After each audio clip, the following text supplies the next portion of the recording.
Hey everyone, meteorologist Mike Prianti here. We're back with another weather update, a special update. We're going to be talking about next week's storm. I'm joined with the whole crew, Brad and Mike. How you guys doing? Hey, Hey, I'm Mike. pretty good. Getting ready for the last weekend of January. Hard to believe that February begins on Monday. And Groundhog's Day is on the 2nd, so we'll see Groundhog what Day. the groundhog will say. Yeah. Yeah, I don't know. I don't really like him too much. Well, I mean, hey, everyone loves him. Who doesn't love a groundhog, right? And the movie too.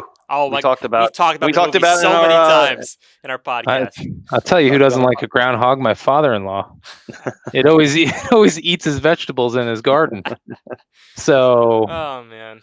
Well, whatever the groundhog says, and you can be sure that we're gonna have more winter on the way. And I think the first day Mother of Nature. There spring. it is. The Yep. players are on the field, Mike. It's time to play ball. She's saying. yep, Exactly. So let's start off with the pattern here and see what we're dealing with for next week's storm. So of course, yep. right now we have this little area of low pressure. It's actually bringing snow to Cape Cod. That's moving on east. And notice this piece of energy that's kind of moving into sort of the Four Corners area. It's going to get into the panhandle of Oklahoma by Saturday afternoon. And actually, some decent snow ahead of this here into the Midwest, where some places could see possibly nearing or a little over a foot in spots is possible before we talk about our area, which you could see here. A little bit of energy kind of transfers off. This is more of a transfer kind of storm. Low pressure develops off the Virginia coast, and then it starts to come up, and we're dealt with obviously wintry precipitation. Yeah, absolutely. And that storm's the same one that brought a lot of snow to the mountains in California too. Yeah. I don't know if you saw that on the news or any of the other channels out there, but yeah, certainly brought a lot of snow there, and a lot of ridging in the west when that comes over across to the east coast. So that really kind of helps that storm dig a little bit further south, and then there's no place for it to go. No, just lots of blocking Because out ahead of it. yeah, a lot of blocking out ahead of it. So really, that's why we know there's going to be a storm of some fashion. It's just where exactly does that set up? Where does the heaviest snow happen with this one? Right, and as you can see here, we'll go in the line of models because every model has its own, particular aspects Solution. of it. Exactly, yes. So here's the GFS. This is about Sunday morning. Notice we got some snow start to come into the Mason-Dixon across the Mid-Atlantic. It's really starting to get going across Virginia, and then you notice that this is Sunday midday. By the Hmm. afternoon, it gets into parts of New Jersey, Pennsylvania starting to snow. But then here's our transfer. There's the main low. Right. There's the parent low. There's the Yeah. parent low, and there's the child low, I guess you could call. The kid. The kid's starting to grow up here, and he's starting to become a decent storm here. And then, of course, this is by Monday midday. It's getting going with some probably decent rates in some of these heavier bands. Hmm. And then, of course, as you go forward, the question's going to be what happens with this storm as it's running into all of this blocking. Oops. As it's running into Yeah. all of this blocking, what happens? You know. Yeah, Yeah, I mean, that area of high pressure. I mean, to the north, that's gonna be the factor that's really how much dry air can hold this storm back, and the challenge is how close to the coast does this storm get? Does it meander a little bit south and east, as they call the benchmark there, just south of Long Island, or does it hug the coast a little bit more? So, and Mike, you were going to say probably the challenge is there, and with the exact track and where this ends up going Monday night into Tuesday. right, absolutely. And so a lot of the heaviest snow right now on the models is basically, going through Maryland, going through Philadelphia, going through central South Jersey, those Coastal areas. special. Mhm. Yeah, and it doesn't, that's quite unusual to get a lot of snow in those areas. Typically, it's a little bit northwest of there, northwest of the I-95 corridor, where you see those heavier snows. And it's all going to depend how much this storm phases too, because if this thing phases a bit more, becomes a more powerful storm on that track, I feel like that snow band should be a little bit further to the northwest. Hmm. Um, and if we can go over to 700 millibar relative humidity, I'd like to just show you kind of how this is panning out. So this is moisture, basically.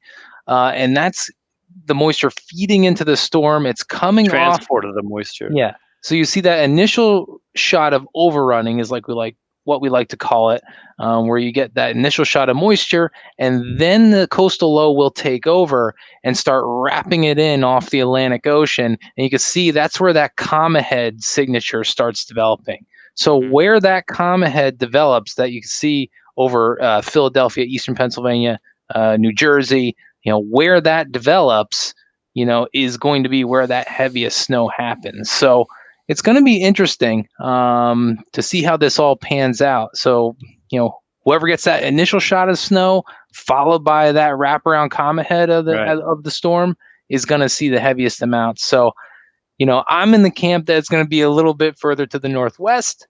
Yeah. But we'll see. We'll see how that pans out. And I you would mean, expect the models actually have some variability going forward because mhm, the energy that's just coming to, well, the energy that's going to really produce this storm here in the Northeast and move its way across the U.S. has really just came onshore on the West Coast, so it really hasn't been sampled great. So I think as we go on through the next several runs here of the big models, they're going to have a better idea of the mhm. storm itself, and I think it'll kind of feed into each model run going forward. So I would expect, like Mike said, whether it goes northwest or it stays where it's at, there will be variability. And we're still 72 plus hours from this thing starting. Yeah.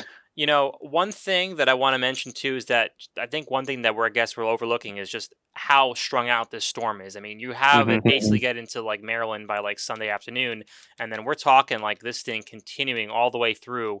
I mean, possibly this is Tuesday morning. I mean, and it's still snowing. Hmm. Possibly even through maybe Wednesday morning across eastern areas of New England. So a lot of that blocking is to blame for it. It really has nowhere to go. Yeah. And that could be the what goes wrong with my theory. It gets There might strung be, out and it's very yeah, weak and it Well, doesn't go the north. NAM model there is along the lines of the GFS right now. You can see right. it's not really gaining much latitude now. How much No. how much further can it go? It almost looks like it doesn't want to go much further north, and Hmm. Yeah. maybe it does get. Eventually, it's going to have to slip out to the east. But does that high protect a lot of, like, right there, Maine and New Hampshire and Vermont, and it Hmm. keeps most of New England actually snow free. But the Euro wants to bring it up more up the coast, with gaining latitude. So again, Yeah. there's still a lot of challenges here. What's going to happen? Well, either way, there's going to be winners and losers here. There's going to be a tight Right. gradient, so we'll have to just see how that works out. But last thing before we stop, I know we're not going to show snow totals, but what do you think we can expect?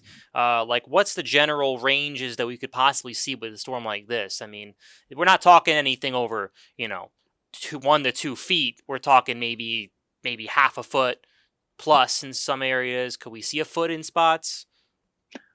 Oh, I think you very well could. Yeah. I just don't know where exactly that's going to happen just yet. Hmm. My inclination would be, maybe somewhere in South Central Pennsylvania has a pretty good chance to see that kind of amount, but maybe Northwest Maryland.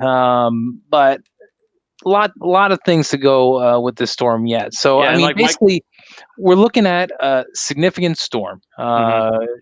We're going to have amounts that are going to have to be shoveled, have to be plowed, things like that for a lot of real estate from Northwest Maryland, all the way through New Jersey into New England. Right. It's just exactly, does this thing come together good enough to give those foot plus amounts? It can. It definitely has the potential to do it, but will it, do it in time, or will it just Yeah. get strung And out? like Mike So was just that's saying, there's a gradient. There's going to be some wherever this thing decides to pivot. There's going to be a gradient where somebody gets missed and someone gets, mhm. the bonus area. So Yep, exactly. So, hey guys, I think we're about done here. So hopefully we'll have some information next week. We'll be very busy here at the office, but if you like this video, give it a like, subscribe to our channel so you don't miss out on future videos. You can also visit us at weatherworksinc.com and all our social channels: Facebook, Twitter, Instagram, and LinkedIn. And of course, we have a podcast, the Weather Lounge. Check it out on any platform you use for your podcasts. And I guess we'll possibly see you here next week.